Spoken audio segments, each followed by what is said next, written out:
And eto na nga guys, yung sinasabi nating swerte, no? Swerte na, swerte pa. Swerte ka na dito mga kapiksi, swerte ka pa dito, no? So, dobling swerte, guys, no? Swerte times 2, mga kapiksi. So, kung hindi ka pa naman talaga swerte, ewan ko na lang sa inyo, Scorpio, pero, ayan, no? Labas na labas talaga yung energy ng swerte, mga kapiksi. And, swerte is a state of mind, guys, no? Kaya palagi ko kayong tinuturuan, mga kapiksi, na mag-affirm, palagi mag-chant, especially pagdating sa swerte, mga kapiksi, yung palagi kong sinishare sa inyo, which is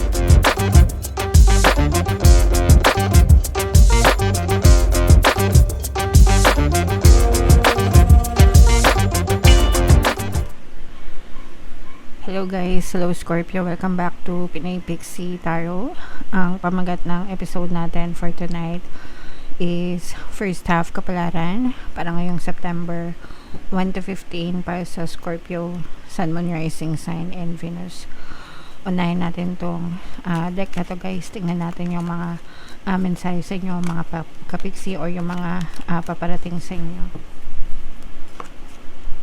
So, yung first message natin guys, meron tayong adventure, mga kapiksi, no? For some of you guys, literal na maaring meron kayong mga journey, paglalakbay, travel, na ma-experience guys. So, kung meron kayong mga scheduled travel or mga planned travels, mga kapiksi, ngayong September maaring matuloy, mapush yung inyong mga plano. Pwede rin na biglaan, no? Baka biglaan magkayayaan kayo ng mga kaibigan nyo or pamilya nyo, mga kapiksi.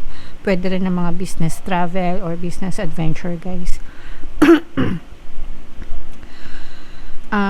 For some of you naman, guys, pwedeng figuratively, no? Parang meron kayong mga nilalakad, mga ine-explore na mga bagong journey or mga bagong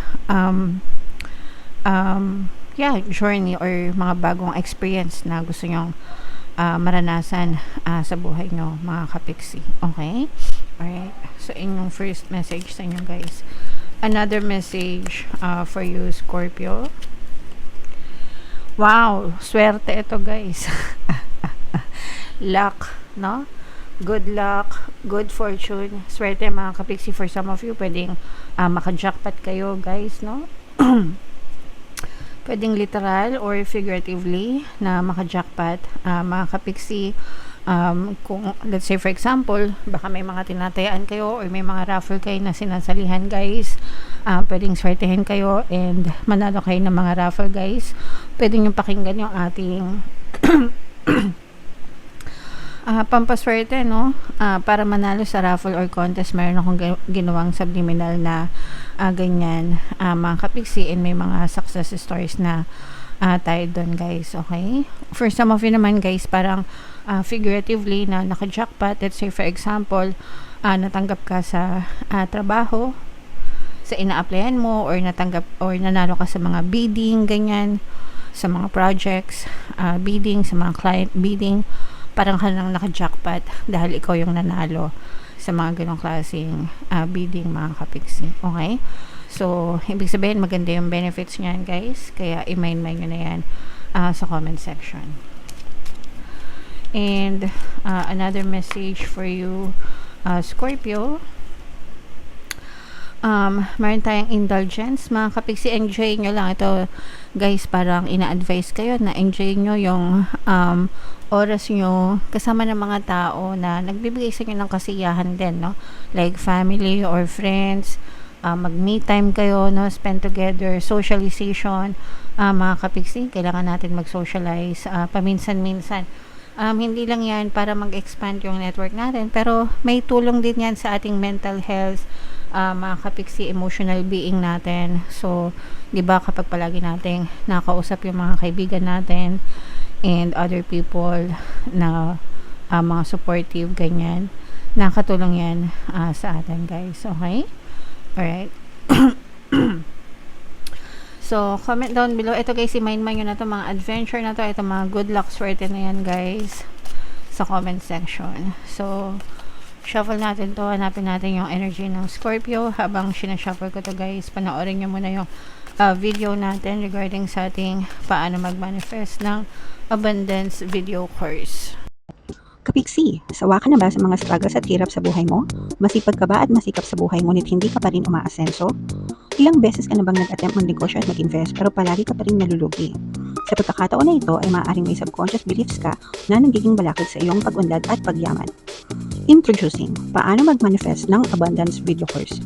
Dito ay matututunan mong ma-overcome ang mga balakid mo para tuluyan ka ng umunlad, umasenso, sumagana, maging matagumpay, successful at maswerte sa iyong kabuhayan, pera, trabaho, negosyo sa lapi at kaperahan ng bonggang-bongga. Dali, mag-send na ng email sa pinoypixie@gmail.com at simulan na ang iyong pagyaman ngayon. Alright, so sa lahat ng gusto mag-avail ng course guys, naka-flash sa screen nyo. Una, meron tayong paano mag-manifest ng abundance video course. Meron din tayong paano mawala ang third party at magkaroon ng harmonious na relationship.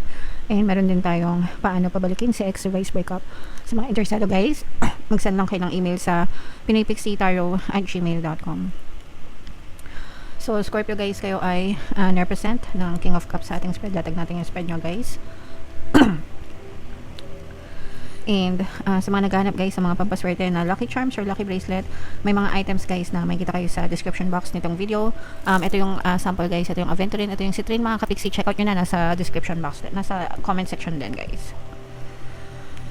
So this is both negative and positive mga kapiksi. Meron ditong presence ng water sign guys, Cancer, Pisces, Scorpio. For some of you maaring may water element din kayo guys sa inyong natal chart, or you may be dealing with another water sign, mga kapiksi. Ito guys, no, parang nakikita natin na you will put an end sa mga sufferings nyo, mga kapiksi. Ibig sabihin parang ikaw mismo yung magtatapos sa mga sufferings mo, sa mga paghihirap mo, mga kapiksi. Parang you're so fed up, you've had enough guys, no? Parang pagod na kayo and sawang-sawa na kayo sa mga paghihirap nyo sa buhay nyo, pero kayo din, no, ang makakapagtapos guys, no. Ibig sabihin kayo din yung magiging susi para matapos yung mga paghihirap nyo. Yung iba sa nyo guys, makakita ng mga solusyon, makakahanap kayo ng mga solusyon, kung ano yung mga solusyon sa mga problema nyo guys, kusang dadating yan and kusang matatapos yung mga problema nyo mga kapiksi. So from negative to positive ito guys. So this is something that you should look forward to. Kung gusto nyo matapos yung mga problema nyo guys, ang unang kailangan nyo gawin is iwasan magreklamo, iwasan mag-complain, iwasan magnega, and simulan nyo magpasalamat guys. Focus on gratitude, shift to gratitude, mga kapiksi.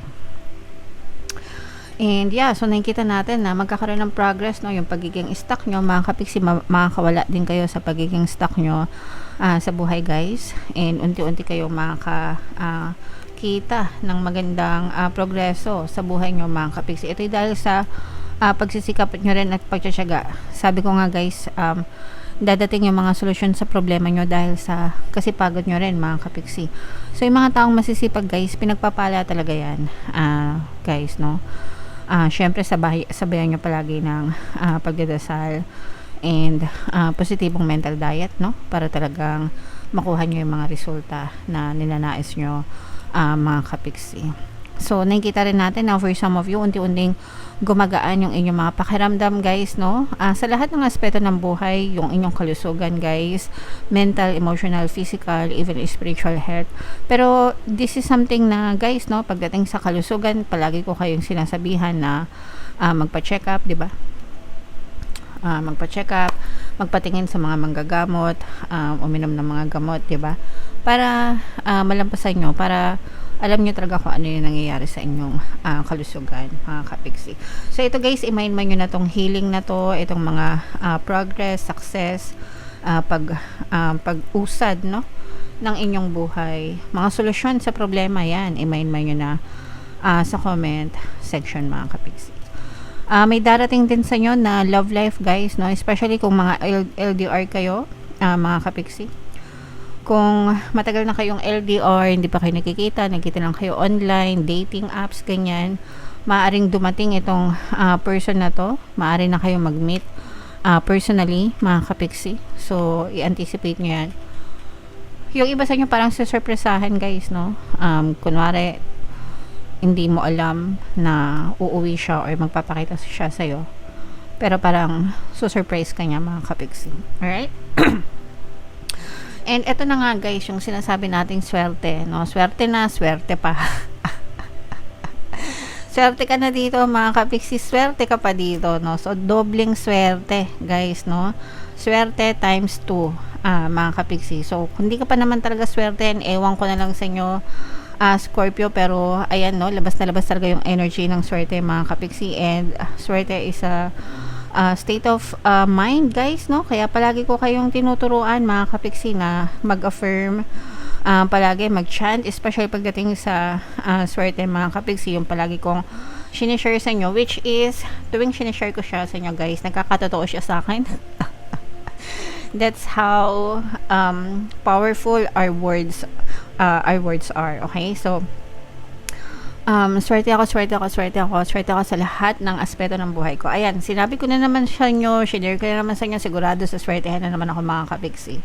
Kaya kayo din, no? Palagi nyo lang sabihin yung statement na yan, yung chant na yan, yung affirmations na yan, yung fact na yan, mga kapiksi, whatever you want to call it. Pero guys, no? Sinasabi ko sa inyo, ever since na sinishare ko sa inyo yung mga affirmations, pagdating sa pera, sa swerte, guys, the more na sinasabi ko siya sa inyo, the more na nangyayari siya sa akin.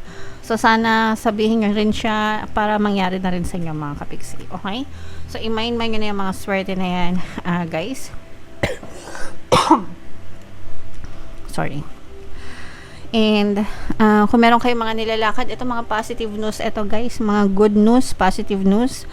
Pagdating sa mga pirmahan ng mga kontrata, mga negotiations, mga bidding, proyekto, mga sales guys, no, mga nililigawan na kliyente, yan talagang saswertein kayo dyan mga kapiksi, talagang good news, favorable sa inyo. Kaya sinabi natin dito guys na para maka-jackpot kayo no, kasi para maka-jackpot kayo sa mga kontrata, maka-jackpot kayo sa mga kliyente, sa mga bidding, sa mga project guys, no. Sorry, narinig ko kasi yung project guys, no, na naalala ko tuloy yung flood control project natin mga kapiksi. Alam ko lahat tayo nagdudugo ang puso, pero hayaan na natin sila, bahala na si Batman sa kanila guys. Anyway, napakaganda, napaka-positibo ng reading. Actually, Scorpio, sa inyo lang lumabas tong energy na to. Parehas tong energy na to guys. Sa lahat ng reading ng zodiac signs ngayong September 1 to 15, kayo lang yung zodiac sign na lumabas itong combo na to. Kaya ang kinin nyo na, swerte, mind nyo na yan guys sa comment section. Wow. So, bunot natin to guys. Tingnan natin yung additional na mensahe for you. Scorpio, yeah, so this is survival, liberation, freedom, mga kapiksi. So, yung sinabi natin guys, yung eto guys, makakawala na kayo sa mga problema kasi nga diba sabi ko sa inyo, kayo mismo sawang-sawa na kayo sa mga problema, mga pagsubok, and parang you will take charge of your life mga kapiksi. Dadating sa inyo guys yung mga solusyon sa mga problema, and papasok sa inyo yung, magsisimula ng pumasok sa inyo yung swerte guys, kaya magiging free na kayo sa kahirapan, free sa mga problema and challenges mga kapiksi. Alright? So, yeah. Comment down below, Scorpio, if feeling nyo naka-resonate kayo dyan, guys. Yung mga magaganda, again, itong dobleng kombong swerte na to, i-mind mo nyo na, guys, sa comment section.